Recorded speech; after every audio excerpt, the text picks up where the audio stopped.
Friend మరి నువ్వు మస్తుగా చూసినామని పైసలు కట్టించేవి. అది ఇది ప్రొడక్ట్ బేస్డ్ కంపెనీ. ఇలా పైసలు కట్టేది లేదు, కట్టించేది లేదు, మోసపోయేది లేదు, మోసం చేసేది లేదు. కంపెనీ ప్రోడక్ట్లు తయారు చేస్తుంది. ఆ ప్రోడక్ట్లు నేను వాడుకున్నా బాగునే, కావాలంటే ఒకసారి వాడు, నచ్చితే కంటిన్యూ అయ్యి, నచ్చకపోతే వదిలేసే, ఇంకా నచ్చకపోతే ఎడగొన్న రిటర్న్ ఇచ్చే. ఏమన్నా ప్రాబ్లం ఉందా?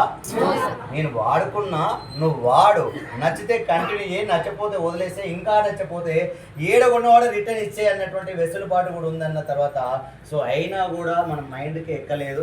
ఎందుకంటే ఇలాంటి మార్కెటింగ్ గురించి కొంచెం ఎంతో కొంత క్లారిటీ ఉంది. ఆల్రెడీ పైసలు కట్టేసి మోసపోయిన ఎక్స్పీరియన్స్తో స్టార్టింగ్లో నమ్మలే.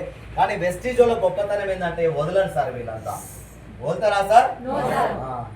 మీకు ఎక్స్పీరియన్స్ ఇంకా రానట్టుంది. మా వాళ్ళు వెస్టీజ్లో ఎవరు కూడా వదలరు, అంత ఈజీగా వదలరు. ఉగ్రవాదుల కంటే చాలా సీరియస్ ఉంటారు.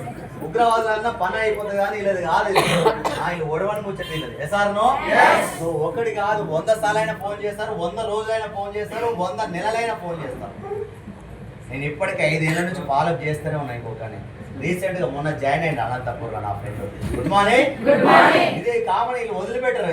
ఎందుకు సార్ అంత క్లియర్గా చెప్తున్నావు అంటే నన్ను కూడా వదిలిపెట్టలే కాబట్టి నన్ను కూడా ఇదే ఫాలోఅప్ చేస్తా ఉన్నా. అదే ప్రొడక్షన్ అన్న వాడుకోరా, బిజినెస్ రావాలి, రోజు ఇట్లా ఫాలోఅప్ చేసే టైంలో సో నేను ఆల్రెడీ సో గవర్నమెంట్ ఏమే సార్ ఎవరు వాళ్ళు మాట్లాడేది, ప్లీజ్ మాట్లాడారంటే బయటకు వెళ్ళొచ్చు మాట్లాడదు, ఇక్కడ ఎందుకు మాట్లాడారు?